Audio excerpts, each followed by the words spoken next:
Punto en blanco. Fernando Arreaza, esencia de pedagogía. La realización de los podcasts ha sido la alternativa que nos permite transmitir desde las ondas audios que hablan de educación y que es un lujo para nosotros el poder hacerlo, porque la educación es un derecho fundamental.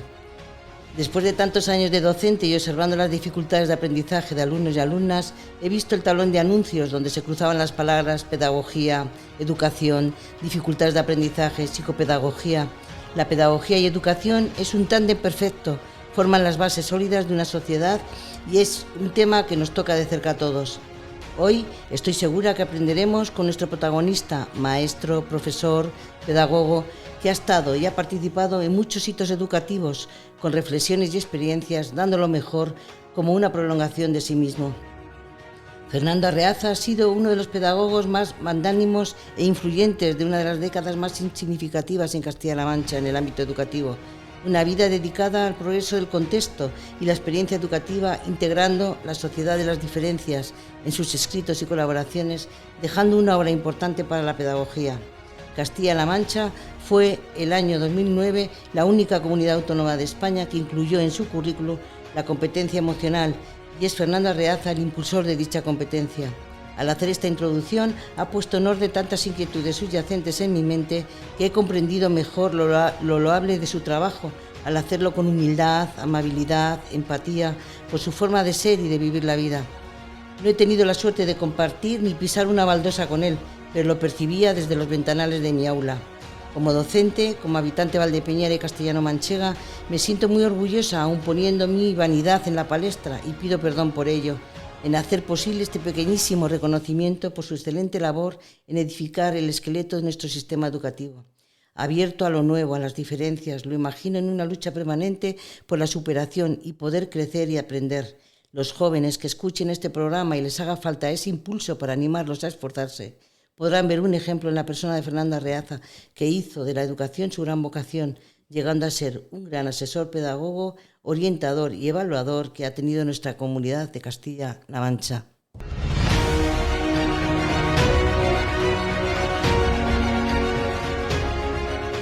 Punto en blanco. Con Juan y Palencia, José García de Mateo y Sebastián Marín. ¿Qué tal? Muy buenos días, tardes, noches, bienvenidos. Aquí estamos en un nuevo punto en blanco, después de las vacaciones. Es un placer, la verdad, volver a estar en este programa con Juan y Palencia, y también, aunque en este caso lo está a través de una pequeña grabación con José García de Mateos. Bueno, Juan, yo conozco a Fernando Arreaza de renombre, pues porque es muy conocido en Castilla-La Mancha, por todo lo que ha hecho. Pero es que leyéndote se me pone la piel de gallina, te lo digo de verdad. Bueno, es verdad que con Fernando Arreaza yo tampoco he tenido una relación estrecha, ¿no? Pero es verdad que lo he seguido de cerca por su trabajo, porque creo que es una persona que ha dado mucho a la educación en nuestra comunidad y por ende también, ¿no?, con esa competencia emocional que decía en mi introducción, pues también a otras comunidades. Pues vamos a saludarlo, ¿no? Sí. Don Fernando Arreaza, ¿qué tal? Muy buenos días, tardes, noches. Buenos días. Un poco abrumado por la introducción que ha hecho Juan, y yo quiero también extenderla a la gente que trabajamos juntos en ello, no solo yo, sino toda una serie de personas que estuvimos trabajando ahí. No hay que olvidarlo, que esto es un trabajo de equipo.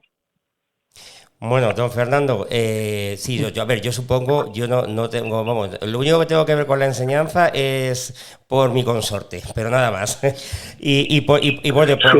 Supongo que irías a la escuela, ¿no? Sí, fui a la escuela,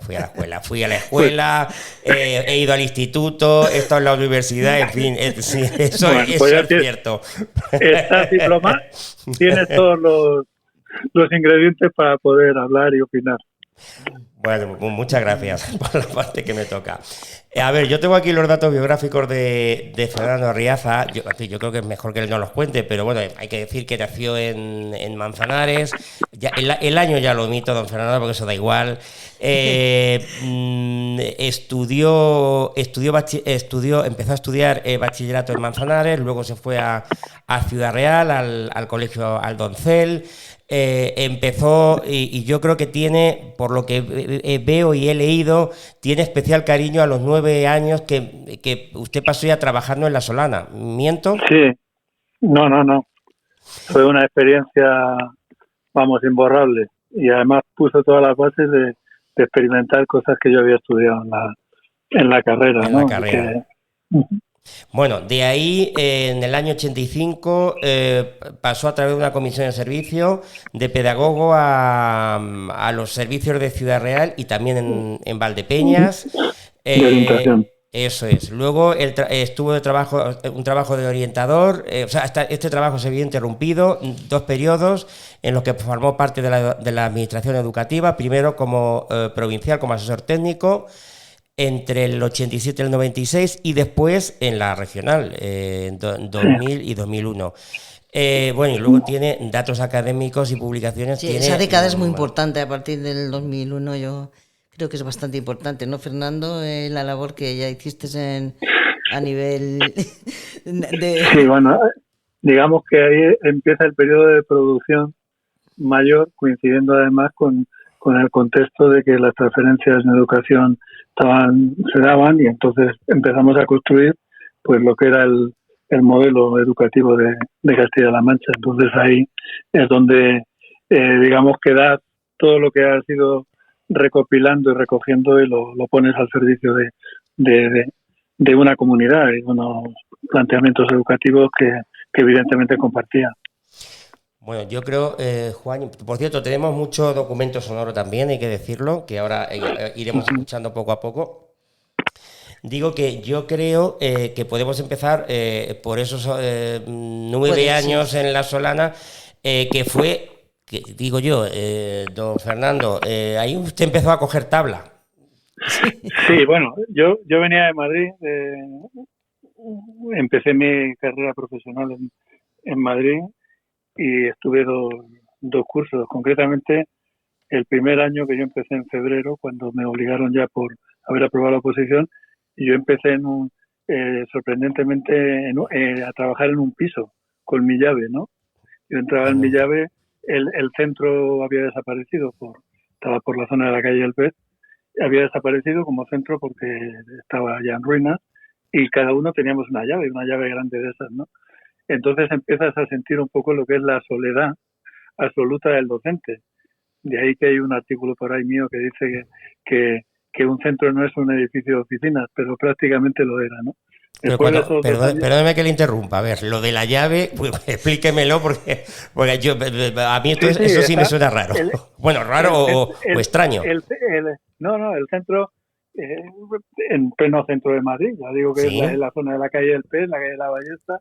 El centro estaba, el edificio había desaparecido y estábamos distribuidos por pisos.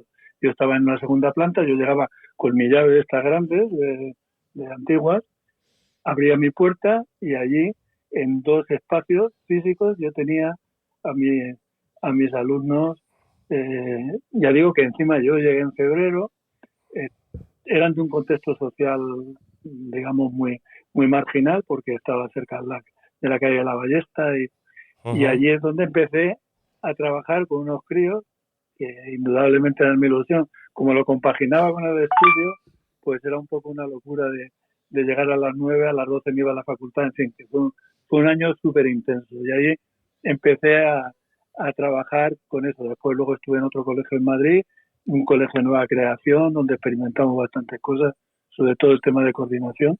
Y luego llego a La Solana. La Solana es ya como definitivo y me encuentro con un contexto que de verdad me descolocó con respecto a lo que yo traía, ¿no? La Solana entonces era pues un pueblo muy rural, ha evolucionado mucho, con unas estructuras patriarcales muy fuertes, y entonces ahí se produce pues un choque significativo entre, digamos, lo que yo podía pensar de educación y lo que había. Y en esos 9 años, pues se produjeron bastantes transformaciones muy relevantes, porque todo lo que yo había leído sobre el modelo de escuela nueva, que ponía el eje en el alumno, las enseñanzas no directivas, la cooperación, el trabajo con padres, todo eso lo pusimos en marcha. Y se montó una cooperativa de socialización de material, se rompieron los niveles, los alumnos dejaron de formar para entrar en clase, el material era común para todos, trabajábamos con proyectos, trabajamos mucho con el texto libre, el texto escolar solo era una herramienta de ayuda, pero no era la protagonista, y entonces en esos años hay una transformación importante, y además conseguimos cosas que luego yo había leído por ahí, en la escuela barriana, en EIR, que los críos nunca quisieran irse del colegio.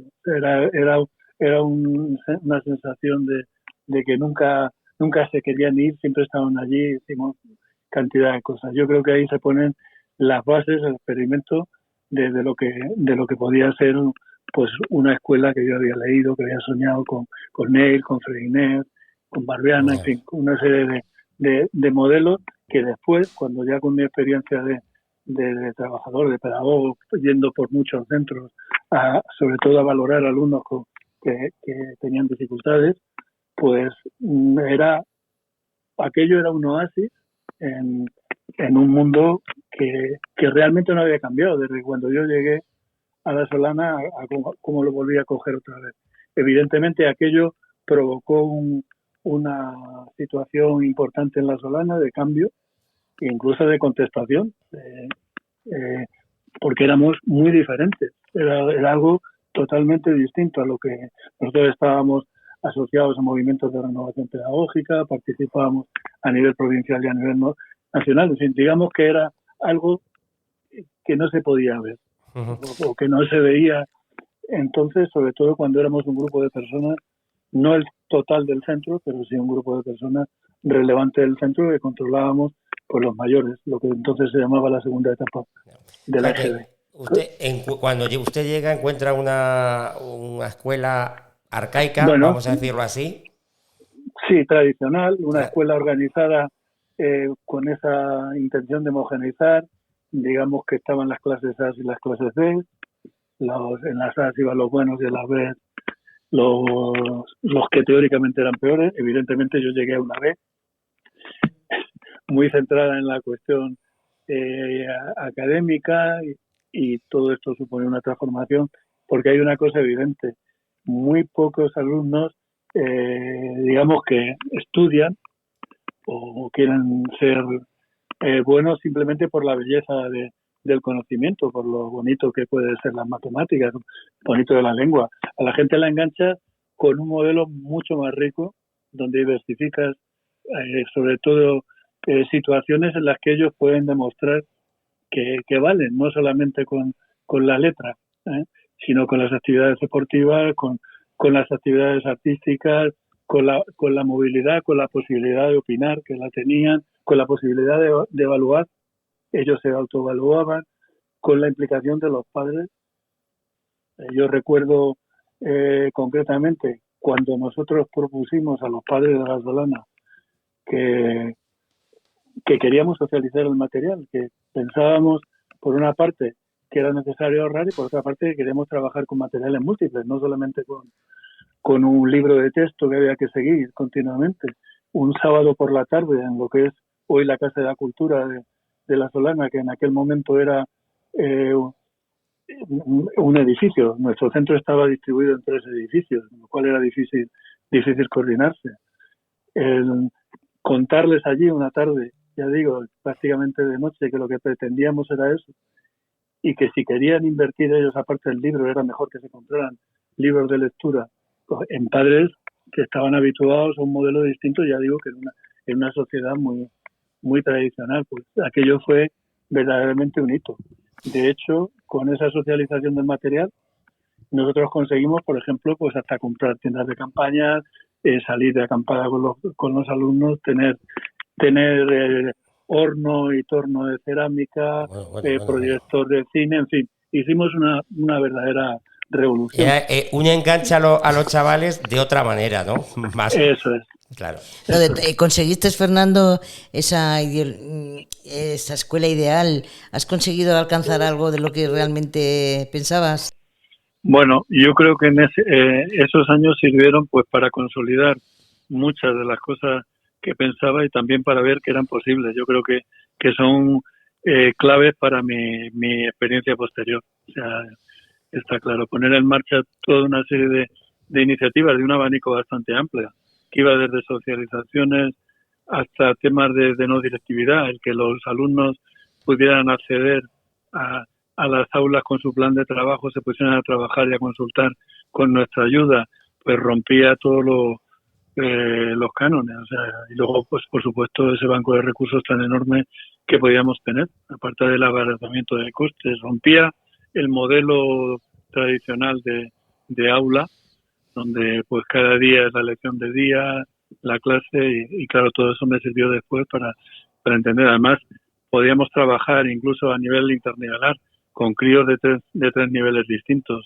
Los alumnos se ayudaban bastante entre ellos. Era un modelo absolutamente diferente. Todo eso te da bases para ver que las cosas son posibles, evidentemente, cuando se dan una serie de circunstancias, en este caso un grupo de profesores que compartíamos un mismo modelo, un modelo de escuela, ¿no? ¿Cómo se nota digo que a pesar del ambiente más o menos hostil. Digo, cómo se nota que lo vive, ¿eh? No, sí. Estamos recordando los años en La Solana, los 9 años, lo vive. Esos últimos años en La Solana los compartiste también como tutor en la UNED, ¿no? Fueron los inicios de la UNED en Valdepeñas. Sí. ¿Y qué tal la UNED? ¿Qué tal esta experiencia, Fernando, en la UNED? ¿Otro nivel de estudios? Bueno, yo creo que fue... yo tocaba pues unas áreas dentro de la carrera de pedagogía, era el tema de la historia y la pedagogía, historia de la educación, historia de los sistemas educativos, educación comparada. Pues lógicamente también a mí, a nivel de profesional académico, me sirvió. Luego tuve la oportunidad de trabajar con muchas personas que en aquel momento hacían pedagogía, que luego los he conocido pues de inspectores o trabajando en otros niveles. Yo creo que fue una experiencia un poco positiva. La enseñanza, digamos, semanal, nos veíamos semanalmente y a distancia, en aquel momento era un poco acostumbrado a la interacción del día a día, te generaba un poquito de frustración, pero era un problema de adaptarte al modelo. Fernando, sí, nos digo que estamos hablando de Valdepeñas, de tu paso por la UNED. Mira, tenemos un mensaje que quiero que escuches. Sí. Hola, buenos días, tardes o noches, cuando esto te llegue o cuando esto se escuche. Querido Arreaza, con todo afecto te mando este saludo que me solicita Juani, porque mi reconocimiento hacia tu persona, creo que lo sabes personalmente, es totalmente sincero y humano por tu trayectoria al servicio de la comunidad a través de la docencia, en la que francamente creo que más allá de los criterios que pudiéramos o no compartir sobre determinados objetivos en la educación, sobre todo en la educación para personas con cierta o con alguna discapacidad, pues ha sido inconmensurable, y creo que esta comunidad y esta ciudad te debe ese reconocimiento que con mucho afecto yo te hago llegar a título personal y como alcalde. Bueno, ya creo que no necesita presentación, ¿verdad? No lo he oído. Bueno, era Jesús Martín, el alcalde de Valdepeñas. Por ese reconocimiento. Bueno, y de ahí ya pasaste, Fernando, a la administración, ¿no? Sí, bueno, estuve, cuando a mí me llaman en la administración, entonces el delegado provincial era Santiago Moreno, que fue compañero mío de magisterio. Llegó un momento en que era prácticamente incompatible el poder, por lo menos con una garantía de calidad, hacer compatible la UNED, la familia y la delegación, porque yo seguía viviendo en Valdepeñas, ir y venir, sin total que en ese caso yo dejé la UNED con esa experiencia y esa cantidad de personas que pasaron por allí, que coincidíamos algunos incluso en las aulas, en mi trabajo de orientación, y ya me dediqué fundamentalmente pues a la tarea de asesor, que en mi caso era el que coordinaba todos los equipos de orientación y todos los departamentos de orientación de la provincia en esos primeros 5 años. La época de Ciudad Real, que coincide con el desarrollo de la LOCSE, fue absolutamente enriquecedora a nivel profesional y académico. Es decir, yo ahí completé estudios porque seguía aprendiendo mucho y sobre todo en temas de currículum, que era lo que después me dediqué en Toledo.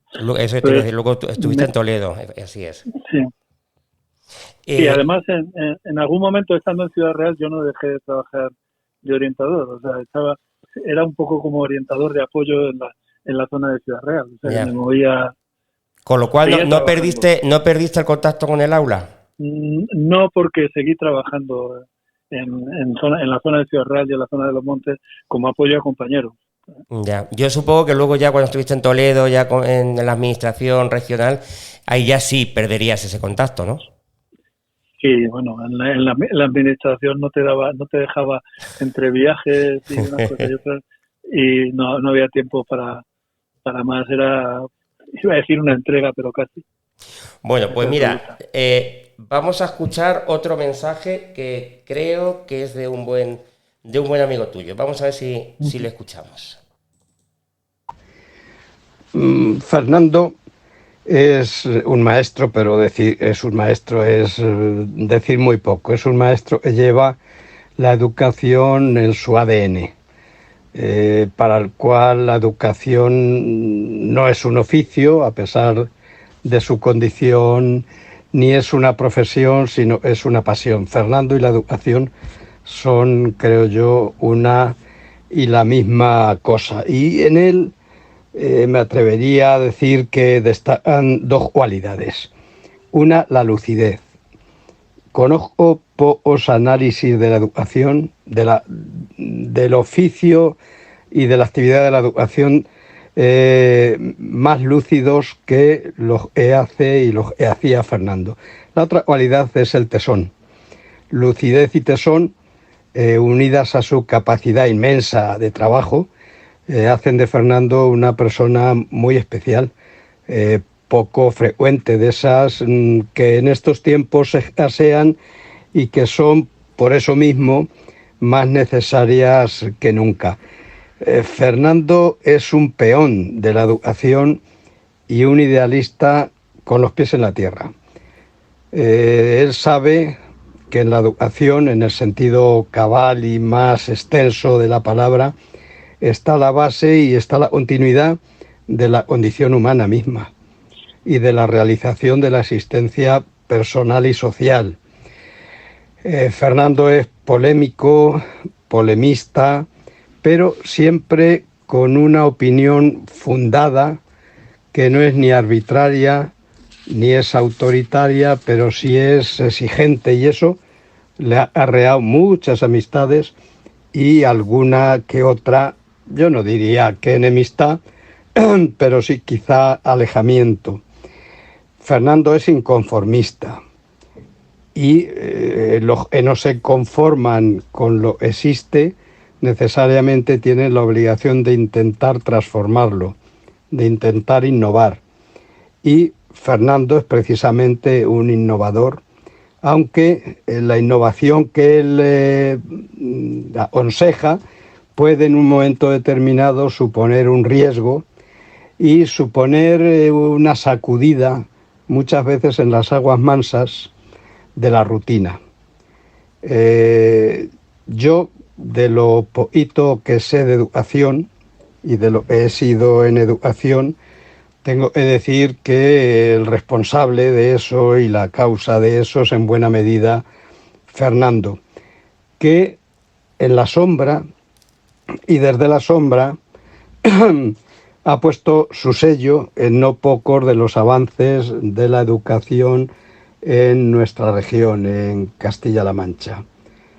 Y yo creo que es hora de, al menos modestamente por mi parte, y con estas palabras, reconocerle cuánto ha hecho, cuánto ha dado, cuánto ha trabajado por la educación y por alentar y por inspirar medidas que yo creo que nos han llevado por una senda mejor y más interesante. Y no quiero terminar sin decir que lo que más admiro de Fernando es eso que a él le lleva, estoy seguro, a la educación, que es el respeto, y yo diría más el amor por el alumno, por ese chico, esa chica concretos que son el centro y el fin de toda tarea educativa.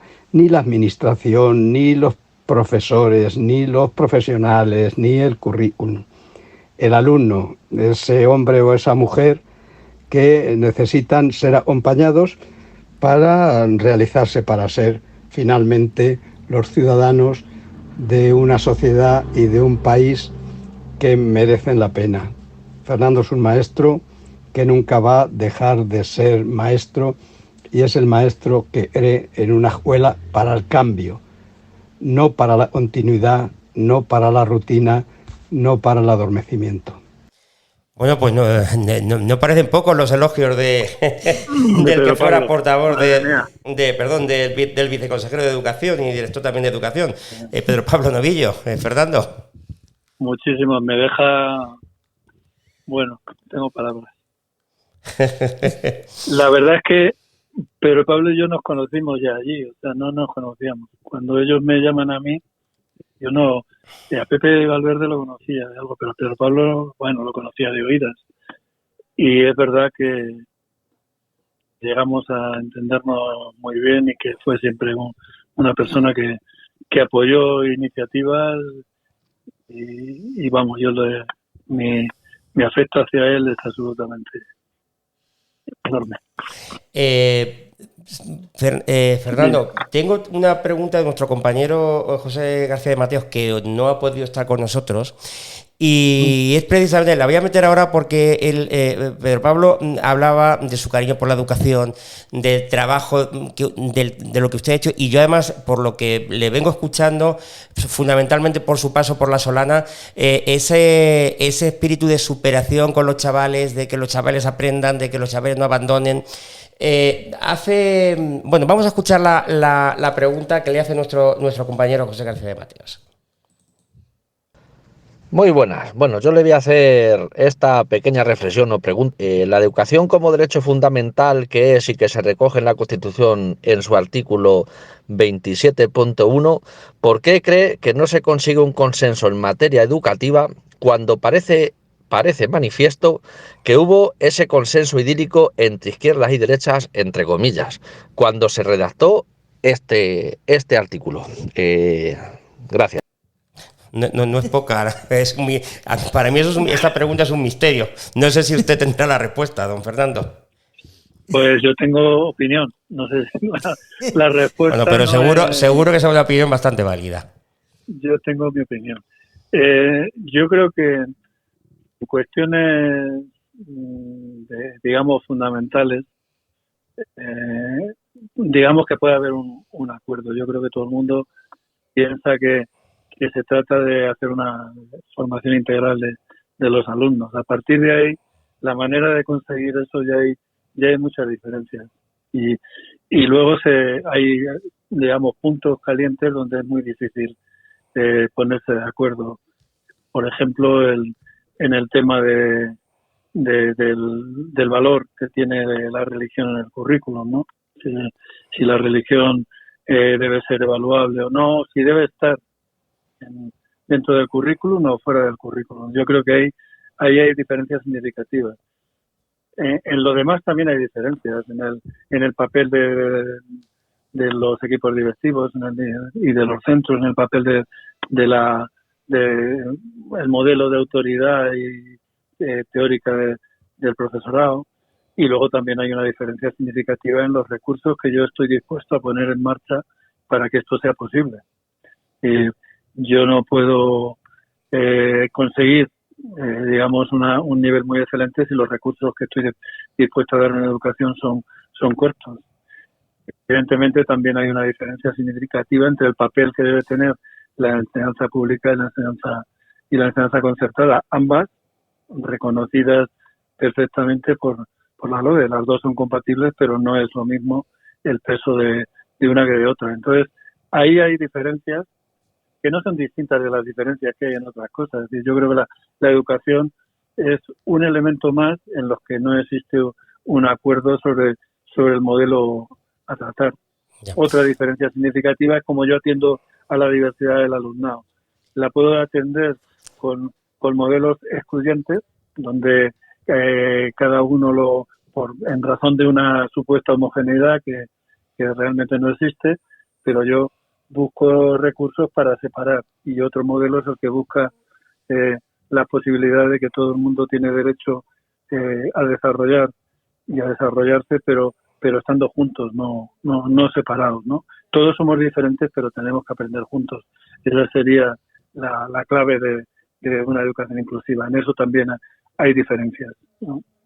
Y, por ejemplo, mencionaba antes el alcalde, y usted, respecto a la educación especial, ¿usted es favorable o le pregunto? Sí, yo Lo digo por la polémica con la nueva ley, que sabe que sí que ha habido polémica respecto a que se dice que por la oposición se dice que se intenta que los colegios de educación especial desaparezcan para integrarlos con la educación ordinaria y demás. Es por lo que le pregunto. La verdad es que no soy un experto en la nueva ley, ¿eh? O sea, ya me coge en una etapa de... Sí, pero su opinión es muy válida, Fernando. Mi opinión es que no es cierto que la ley diga eso, y los centros de educación especial cumplen un objetivo, pero también es verdad que mi opinión es un poco como la antipsiquiatría. Yo nunca he pensado que haya que recluir a los alumnos en centros de educación especial, sobre todo desde mi experiencia, cuando muchos de los alumnos que estaban integrados, hablo de mi experiencia, de aquel momento, que estaban incluidos en un colegio de educación especial, eran simplemente alumnos que en el proceso de aprender a leer y escribir, que es donde está la clave, o sea, la clave del retraso se produce ahí, en primero o segundo de primaria, incluso en infantil, si se adelanta de estas enseñanzas, simplemente por su desarrollo madurativo, por circunstancias no habían completado bien el proceso. Y a partir de ahí, estos alumnos, digamos que en una clase homogénea donde hay que seguir un libro de texto, sobraban y había que mandarlos afuera. De hecho, yo contribuí aquí en Valdepeñas, cuando estaba el colegio de San Nicasio, sí, que aquel colegio al final que desapareciera, porque reenganchar alumnos a centros ordinarios cuya única problemática era un acceso tardío a la lectoescritura. Luego hay otro tipo de alumnos con unas dificultades tremendas, con una discapacidad muy, muy significativa, que lógicamente el entorno escolar normal es muy difícil de llevar. Pero esos alumnos tienen familias, y esas familias tienen también, de hecho en la sociedad conviven con los demás, podían convivir con otros centros, con las personas que viven en otros centros, aunque tuvieran unas necesidades evidentemente de apoyo muy grandes. El centro de educación especial no deja de ser un centro de difícil integración, mejor como respuesta específica, pero desde luego con serias dificultades de integración. Es evidente que los alumnos ya mayores el sistema educativo ya no les da la respuesta. Siempre lo he dicho, es decir, el problema de la discapacidad no es solamente la que tiene el propio alumno, es la discapacidad que tenemos nosotros de poder atender a esos alumnos en un contexto normalizado. Igual que pueden subir a un autobús, igual que pueden ir a asistir a una fiesta, igual que... Claro, mire, el otro día en el programa de educación, se lo pongo como ejemplo, porque además que en fin, escuchar a esa madre, tuvimos a su madre, era muy, de verdad, o sea, también se me saltaban las lágrimas. Un niño con autismo. Un niño con autismo que efectivamente necesitó de educación especial, pero que se compaginó con el colegio ordinario. Fue un han cambiado trabajo. Han cambiado mucho la educación especial. Pero bueno, a lo que iba. Y tuvimos aquí a su madre, porque para ella era una satisfacción, se puso en contacto con nosotros, pues porque este año está cursando primero de carrera. Sí. Entonces, creo que es más o menos lo que tú estás... estuvo en un colegio autista, pero luego estuvo no autista, de educación especial, pero pero se compaginaba con la educación ordinaria. Es decir, de alguna manera, no sé cómo, pero estaban en contacto los dos centros educativos, y aquello con esta persona en concreto, con este chaval, funcionó bien. Yo tengo una experiencia personal, profesional, con algún caso de estos, ¿no? Y entonces lo que te planteas es hasta qué punto lo separamos para de alguna manera obviar nuestra propia incapacidad para darle una respuesta dentro del grupo, y hasta qué punto estamos educando al resto de compañeros en valores para no si los tuviera que proteger de un alumno que su principal problema es la comunicación con los demás. Y es que es complicado, es decir, no puedo atender al alumno sin modificar las condiciones de clase. Ya, pero eso también se necesita mucho recurso económico, ¿no? Ahí está la dificultad. Sí. ¿Hasta qué punto yo estoy dispuesto a modificar mis condiciones de clase para que ese alumno forme parte de ella? Eso es. Esta es la dificultad. Bueno, de clase y de centro, ¿eh? No, ya. A ver, ya supongo que no debe ser fácil la coordinación, que es lo que usted está diciendo ahora mismo, la coordinación entre los dos centros. Al centro. Eso es. Bueno, don Fernando, tenemos más testimonios. Escuchamos el siguiente. Uh-huh. Vamos a ver. Ahí está. Cuando me pediste, Juani, que dijese unas palabras acerca de Fernando Arreaza, instintivamente me acordé de que en el 2016, cuando yo era portavoz del Grupo Parlamentario Socialista en las Cortes de Castilla-La Mancha, en un debate de estos absurdos que proponía el Partido Popular en dichas Cortes, queriendo comparar la educación, fíjate, de los años 2000 a 2011 y de 2011 a 2015, y digo absurdo porque al fin y al cabo, pues, y no es subjetividad, ¿verdad? Los datos están ahí, pues era lo mismo comparar un Mercedes con un 600, ¿verdad? Bueno, pues en ese debate recuerdo que dije que después de asumir las competencias en educación, la Junta de Comunidades, había tres figuras claves que habían sido los auténticos hacedores de la educación en esta región. Uno era Pepe Valverde, el consejero, otro era Pedro Pablo Novillo, y el tercero, y no es una prelación, evidentemente, era Fernando Arreaza. Y sigo reafirmándome. Lo bueno es que en la cabeza de los tres estaba cuál era la educación de Castilla-La Mancha, la educación que querían para esta región, y lo bueno que antes de asumir dichas competencias se había hecho un gran trabajo de campo, con muchos grupos de trabajo que culminó en aquel gran libro blanco por la educación, donde sinceramente nos sentimos reflejados todos los que habíamos participado, colaborado, para que fuese una auténtica realidad. Si tuviera que describir en dos palabras a Fernando, sería gran trabajador. Yo he podido comprobar cómo, pues la gran cantidad de documentación que de sus manos, su cabeza, su ordenador y sobre todo su impresora ha podido surgir. Cuando en España todavía estábamos entre churras y merinas, cuando estábamos pensando todavía en objetivos generales, específicos, operativos, pues él ya hablaba de competencias básicas. ¿De cuáles eran? De esas competencias, de esa competencia emocional que solamente tenía el currículum de Castilla-La Mancha y que después, bueno, pues ha ido incorporándose a otros currículums.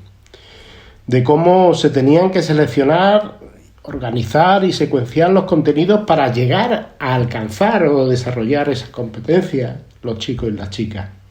Cómo tenía que ser su metodología en el aula, a partir de la construcción. Recuerdo aquel curso que di sobre la construcción de unas unidades de trabajo, como él decía.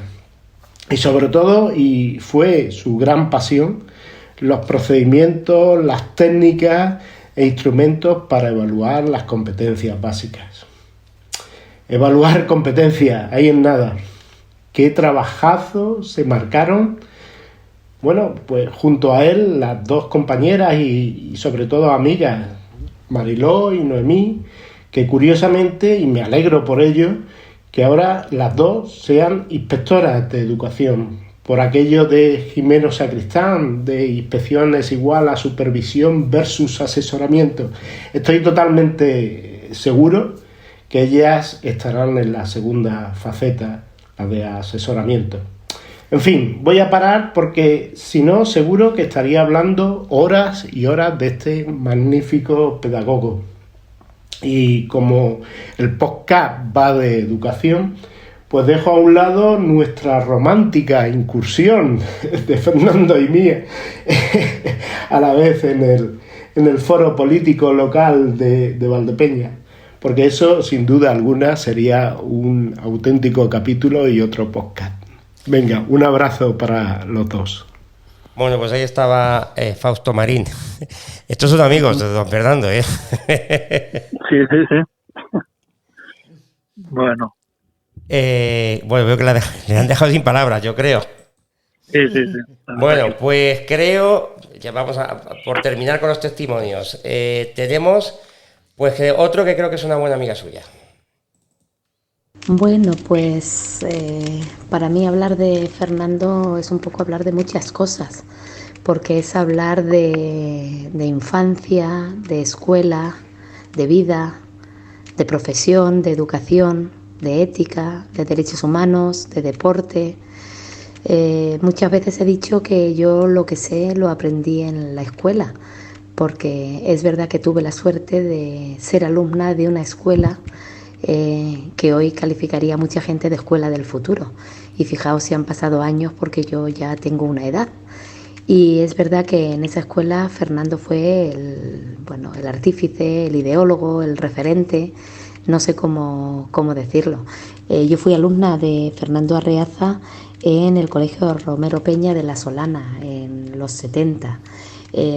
Puedo decir que allí aprendí muchas de las cosas que me han servido después en la vida, porque tenían que ver, no sé, con la organización del mundo, con la literatura.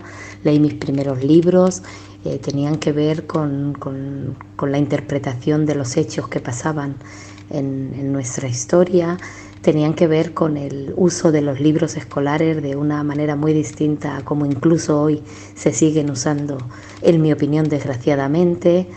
Y tenía que ver con que era una escuela en la que todos cabíamos. Eran tiempos de disfrutar del libro rojo, el libro blanco del cole, que no me acuerdo cuál fue antes y cuál fue después, el acceso al despacho donde los docentes trabajaban, el uso de aquellas máquinas de alcohol y multicopistas para hacer un periódico escolar, los talleres extraescolares que no sabíamos que se llamaban así o que se llamarían así después, pero en los que aprendíamos a cavar, a poner una colmena, a hacer expresión corporal, las primeras nociones de teatro y de mímica, a escribir. Yo creo que todo eso que hoy forman mis recuerdos y que quizá también los he ido construyendo un poco con el tiempo, no se puede escribir, o yo no lo podría narrar sin la presencia de Fernando Arreaza. Yo no he sido buena en el deporte nunca, por ejemplo, pero me apuntaba a aquellas liguillas de fútbol sala de 5 a 6 o después del comedor, o de balonmano, que organizaban por allí. Después he tenido la suerte, porque creo que es una grandísima suerte, de compartir trabajo y profesión con Fernando en los tiempos en que él estaba encargado de la coordinación y el desarrollo normativo de la Consejería de Educación. Y tengo que decir que yo creo que el sistema educativo hoy aún lo echa de menos, porque Fernando tenía en la cabeza una capacidad de unir y de entrelazar todas las piezas del sistema educativo, que yo creo que nuestro sistema educativo desde el 2000 aún hoy le es deudor. Unas cosas pudieron llevarse a la práctica, otras no. Todas ellas, las que sí, las que no, creo que con un enorme esfuerzo y un enorme sacrificio personal, y yo creo que en su caso también familiar, que este sistema educativo no le ha reconocido suficientemente. Fernando es una de las personas que se han retirado de lo público y que lo público tiene con él tiene con él la deuda de un premio, de una mención, de un reconocimiento. Nuestro sistema educativo regional, la orientación, la normativa, los proyectos de innovación, la regulación de muchas cosas, de los currículos, de las competencias, esa competencia emocional que no sé por qué nuestros legisladores no escriben, pero que ahí está trabajada y pendiente, y no solo necesaria sino imprescindible. Fernando ya lo tenía en la cabeza y tenía una enorme coherencia en su planteamiento y en lo que nos inspiraba y nos hacía pues después trabajar, en lo que nos escuchaba después, en su disponibilidad para ir hasta lo más remoto de esta región nuestra, a compartir, a enseñar, a aprender al mismo tiempo. Y yo creo que eso, para mí, más que un trabajo, fue un privilegio. Algunas veces lo he dicho de broma, cuántas veces me he matriculado en cursos por aprender, y en ese tiempo de compartir trabajo con mi maestro de escuela también, fue una afortunada, porque no tenía ni que pagar la matrícula, tendría que haber pagado yo más de eso. Algunas veces lo había dicho en broma, decía antes, pero creo que hoy aquí lo puedo decir en serio. Y luego, bueno, yo hace mucho tiempo que no encontramos quizá un momento. La última vez que vi a Fernando fue, no sé si hace un año o algo más, que me lo encontré por Ciudad Real y compartimos una cerveza rápida y un poco de conversación. Pero creo que es de las personas que uno agradece volverse a encontrar y mantener una conversación y un punto de encuentro. Y bueno, mi disponibilidad para ello, porque también es necesidad, aunque en este tipo de relaciones donde la admiración y el respeto están siempre por delante, porque lo que se construye, sobre todo desde la infancia, crece así, es bueno que así siga. Siempre seré su aprendiz y me sentaré a escucharlo, y estaré encantada de escuchar este programa completo y de dejarlo hablar, y de lanzarle desde aquí un poco el reto de que tenemos que quedar un día a comer, por lo menos Mariló, él y yo, seguramente con más gente, para reproducir esos viajes y esas comidas que se improvisaban cuando la carretera se podía hacer larga o cuando faltaban tiempos de conversación en los despachos y había que alternarlos por ahí. Y por último, no puedo cerrar este poquito tiempo sin enviarle pues desde aquí un enorme abrazo, y no tiene el nivel de un premio, un reconocimiento, pero todo mi cariño y todo mi respeto, y me consta que también el de mi familia. Hicieron fácil en educación una etapa de educación que era difícil, y eso es un mérito que pocos como él supieron gestionar. Un abrazo grande y nos vemos. Pues ahí estaba el testimonio, largo testimonio de Noemí Gómez, que derrocha admiración.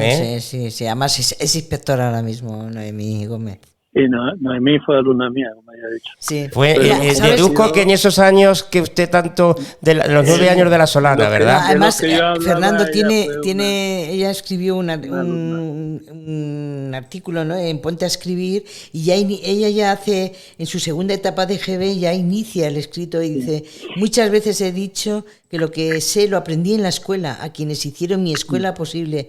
Este breve texto como homenaje. Ya empezaba ella, ya lo lleva ahí inscrito en su ADN, su etapa contigo, Fernando. Así es. Yo, fíjate, es lo contrario. Yo muchas veces, medio en broma, en las ponencias he dicho que aprendemos a pesar de la escuela. Fíjate la diferencia. Y entonces es muy grato oírla porque, aparte de eso, hemos vivido momentos muy intensos de trabajo y eso nos conocemos desde siempre. Habláis en el libro de texto, que es verdad que el libro de texto no tiene que ser único, pero que te quiero comentar esto ahora porque lo leí hace poco, del tema de Suecia, ¿no? Que hay un título que lo dice en digital de Deira, es que no sé muy bien cómo se llama el foro este. Dice que Suecia saca las pantallas de las aulas y regresa a los libros de texto. ¿Qué piensas, Fernando, con el tema de las TIC y con el tema de que quieren volver otra vez el libro de texto en Suecia? Bueno, yo pienso que las TIC es una herramienta de trabajo, una más y una muy potente, ¿no? Y además en el mundo digital en el que vivimos, imprescindible para que cualquier persona pueda acceder a información de distintos sitios, ¿no? Pero no es incompatible, no es incompatible con el libro de texto, le pregunto. Bueno, yo creo que es bastante similar al libro de texto. El problema de las TIC, el problema, por ejemplo, Juan, y tendrás experiencia, ¿no?, de la pantalla digital. ¿Y qué diferencia hay entre la pizarra y la pantalla digital?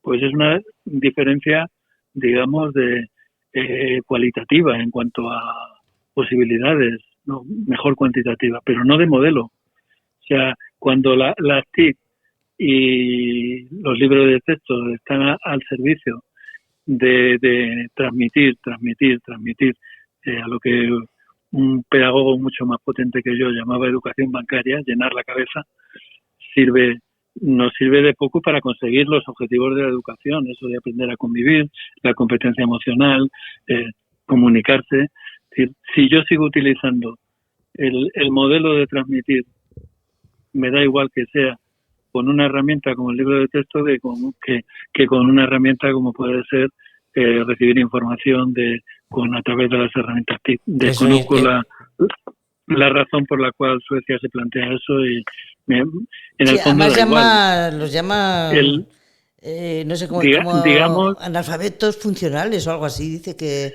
llevan 15 años ya trabajando con ordenadores en las aulas. Digamos que hay una diferencia importante entre los dos, mientras que trabajar con una información digital necesita de una ayuda para poder seleccionar tantísimas posibilidades de información que puede ser incluso errónea, mientras que el libro de texto lo que hace es todo lo contrario, simplificar la realidad, simplificarla tanta que llega un momento en que dices, bueno, madre mía, cuando la clave ahí está en el profesor.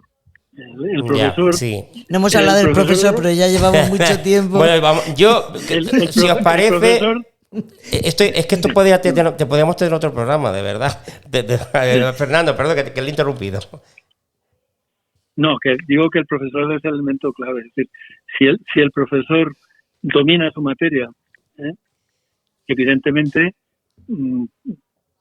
puede cuestionar y reinterpretar las secuencias que te traen en un libro de texto. Es decir, el libro de texto tiene unos límites, es muy estático. El libro de texto, pues incluso, yo hablo por ejemplo de historia, y el otro día que intentaba, contrastaba con una nieta que tengo yo de 12 años, que estaba en primero de la ESO, y estaba por los orígenes, ¿no?, el paleolítico y tal.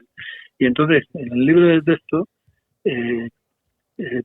fragmenta todo lo que es la parte, digamos, económico-social de la parte artística. Pues cuando tú quieres interpretar cualquier momento de la historia, tienes que interpretarlo de una manera global. La fragmentación que hace el libro de texto simplemente por razones de espacio.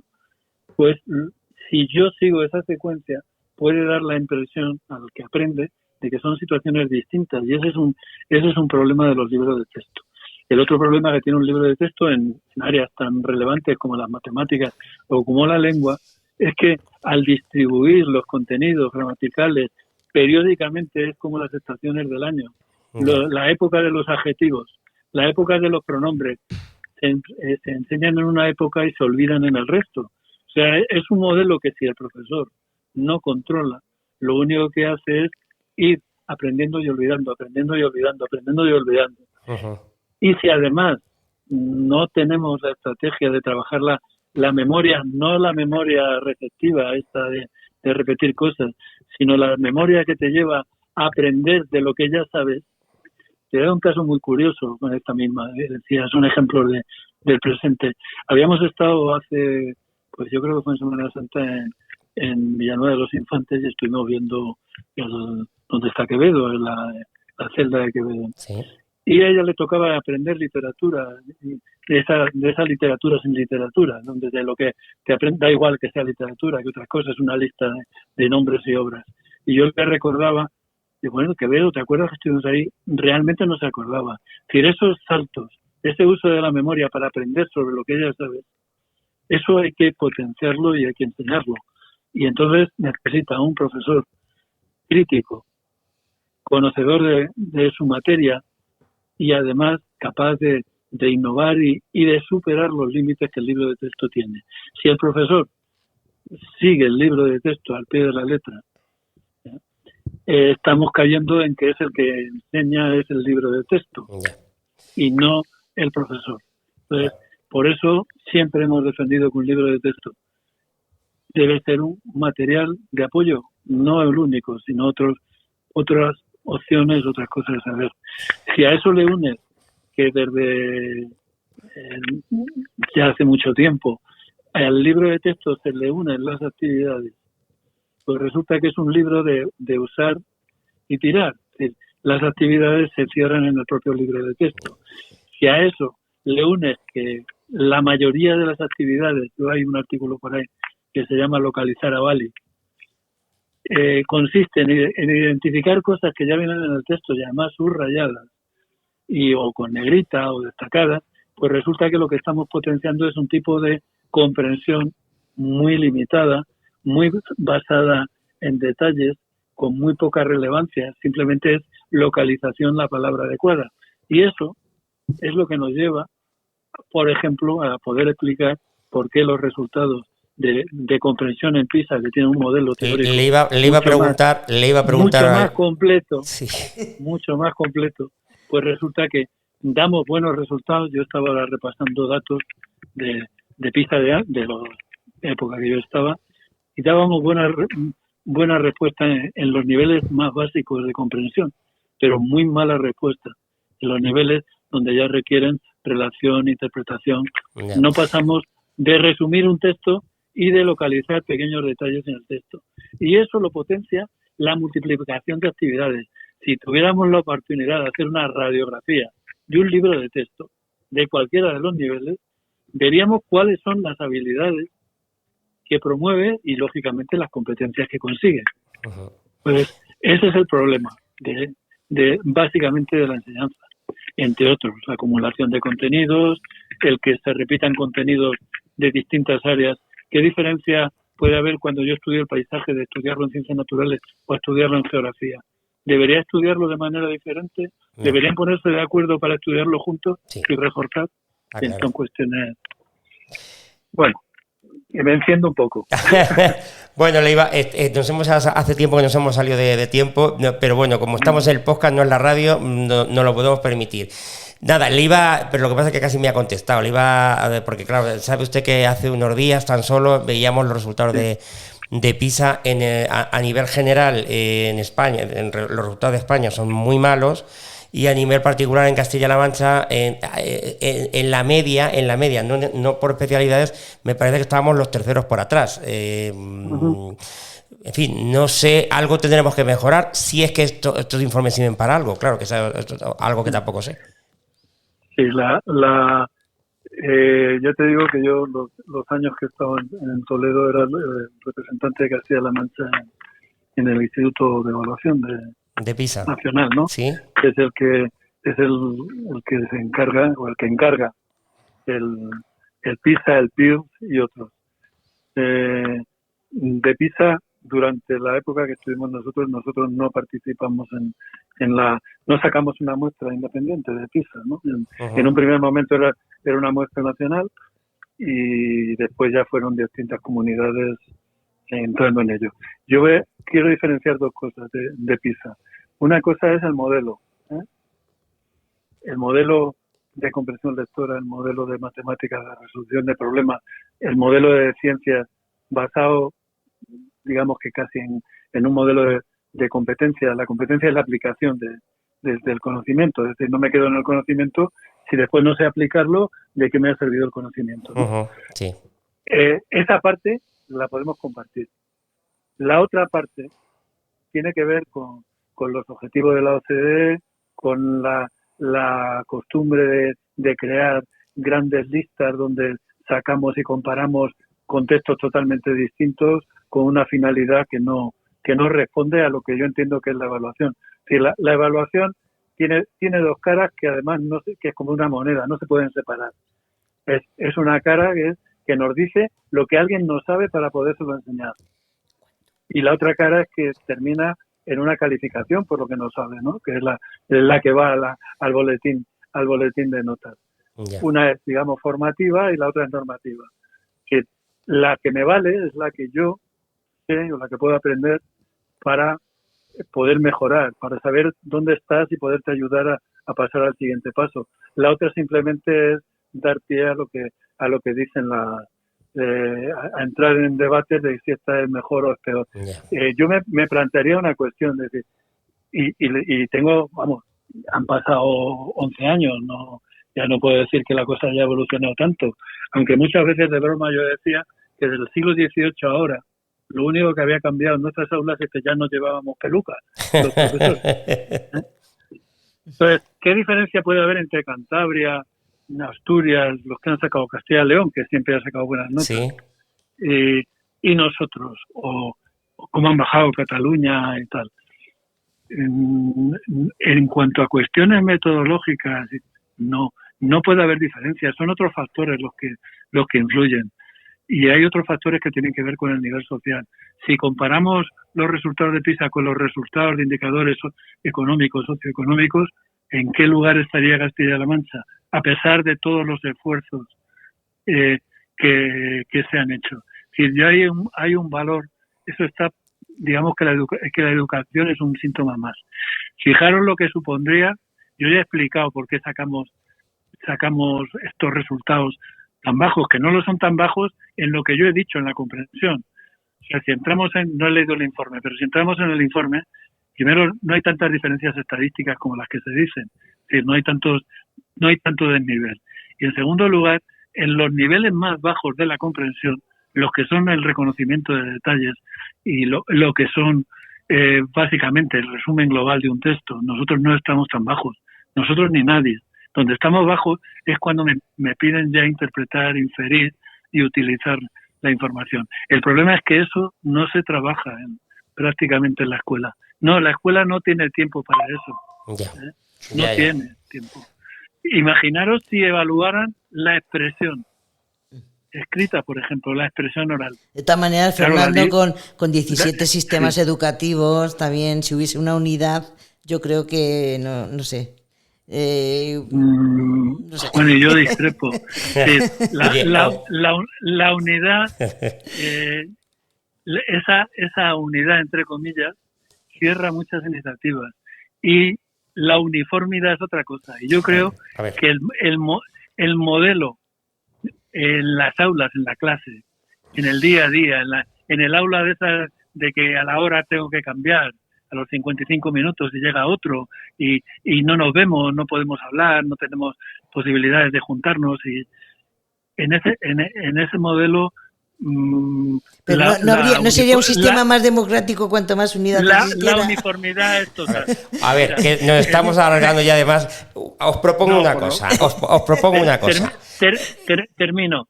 El currículum es uniforme en las comunidades como la nuestra teóricamente en el 65% de sus contenidos. Solo hay un 35% que se nos permite discrepar. Mi opinión es que debería haber mucha más autonomía en los centros, pero autonomía colectiva, autonomía de trabajo del centro con padres, porque la autonomía, aquello del cada maestrillo tiene su librillo, tú lo conoces como experiencia, es que cada uno cuando cierra la puerta de su clase hace lo que le da la real de la gana, enseña lo que le da la gana, pero habría que plantearse si tenemos un currículum que responde a las necesidades o solo sirve para poder aprobar. Fijaros, hoy estamos ante un drama como la guerra, tenemos 2 guerras, la última donde están masacrando a gente. Israel, sí. ¿Eso tiene cabida en la escuela? ¿O tiene que esperar uno a que le toque el periodo histórico que le corresponde para poder tratar eso? ¿Cómo puedo yo entender eso que se está produciendo sin entender otras cosas? ¿Y cómo lo puedo juzgar si no tengo unos valores? ¿Cómo puedo yo, poniendo otro ejemplo, participar en una sociedad democrática cuando yo no puedo participar? No me enseñan a participar en mi centro, salvo un día que elegimos delegados, pero ya desaparece. Es que nuestra escuela vive aislada de la realidad. Entonces, cualquier proyecto internacional o nacional que se dedique a valorar cosas desde otro enfoque, los resultados no serán buenos. Por otra parte, otro de los inconvenientes del PISA es que ponen el enfoque sobre determinadas materias y no sobre todas. Nuestra evaluación de diagnóstico evaluaba todas. No era muestral, era censal a todos los alumnos. Y todos los alumnos tienen niveles de logro.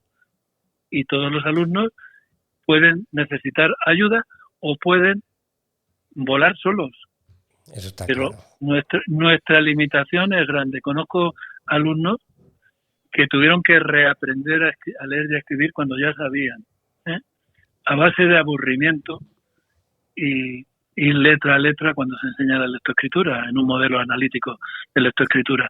Nuestro problema es cómo dar de respuesta a esa diversidad de alumnos, que es una diversidad muy compleja, no solo diversidad de conocimientos, es diversidad de estilos de relación, es diversidad de aprender. Es decir, todos tenemos la misma potencia a la hora de aprender cuando la información es auditiva que cuando es visual. ¿Nos hemos planteado eso alguna vez? Pues es que no. Es decir, hay gente que aprende muy bien cuando visualiza y otros que no. ¿Todo el mundo interactúa bien? No, está claro. Diríamos que es muy largo. Es un tema muy largo. Y luego le propongo una cosa, la porque para comparar no me gusta. Ya. Sinceramente. Dime.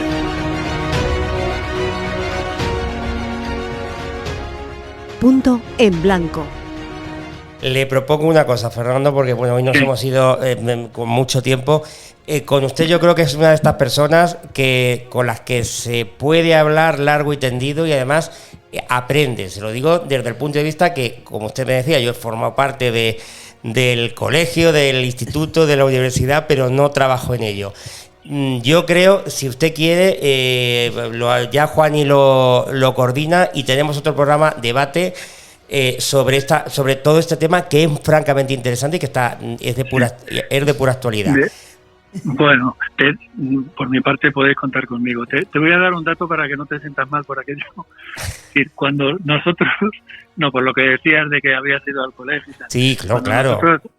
Cuando nosotros en una de las evaluaciones sobre el profesorado preguntábamos cuál era el modelo que ellos seguían, si era un modelo imitando lo que ellos habían visto o lo que ellos habían vivido como alumnos, o era un modelo que habían aprendido en la facultad, o era un modelo que habían aprendido con los compañeros.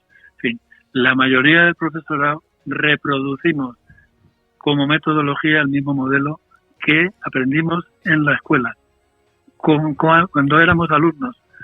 Después, todo lo que hemos aprendido después, digamos que lo hemos utilizado bastante menos que lo que era el recuerdo de aquellos profesores que evidentemente nos impactaron. Hombre, no hemos repetido con modelos de profesores que nos aburría, ¿no? No, pero sin lugar a dudas. Mire, yo siempre pongo de modelo, de profesor, y Juani lo sabe porque está conmigo también en Onda Cero, en la radio. Alguna vez que hemos hablado de este tema, siempre pongo de modelo a mi profesor de latín, que me suspendía mucho, pero es con el que más aprendí, con muchísima diferencia, en muchos aspectos, don Fernando. O sea, que es un tema largo, Bueno, estamos terminando, pero déjeme porque tenemos la puntilla. Vale. Fernando Arreaza, pilar imprescindible en la gestión del currículum escolar en Castilla-La Mancha. La pedagogía encaminada al estudio de los procesos educativos, de las teorías del aprendizaje y la formación de las personas. La enseñanza se enfoca en la aplicación de las teorías y estrategias de enseñanza para lograr que los estudiantes aprendan.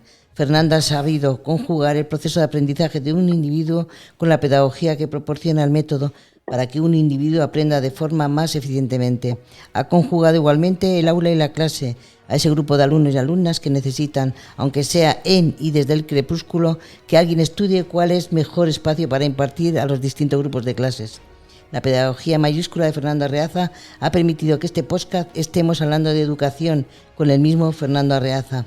Vaya por delante mi agradecimiento por su trabajo, pero sobre todo por considerarse siempre un maestro de la escuela primaria, a pesar de pasar por todos los estadios y llegar a ser formador de formadores. El maestro sigue ahí en alerta, aún viviendo el gran cambio que supuso los años 80 y otros cambios. Estoy segura que escribiría otros, entre comillas, cuadernos de pedagogía. Pues yo creo que Castilla-La Mancha, le debe un agradecimiento. Todos los castellanos manchegos, mejor dicho, no Castilla-La Mancha, todos los castellanos manchegos le deben un agradecimiento a nivel educativo a Fernando Arreaza. Nosotros hemos intentado hacerlo, en fin, dentro de nuestras posibilidades, como hemos podido. Fernando Arreaza, nuestro reconocimiento, gracias. Don Fernando, un saludo. Vale, muchas gracias. Hasta luego, adiós. Adiós, hasta luego. Y nosotros volvemos en breve con otro punto en blanco. Hasta luego, gracias.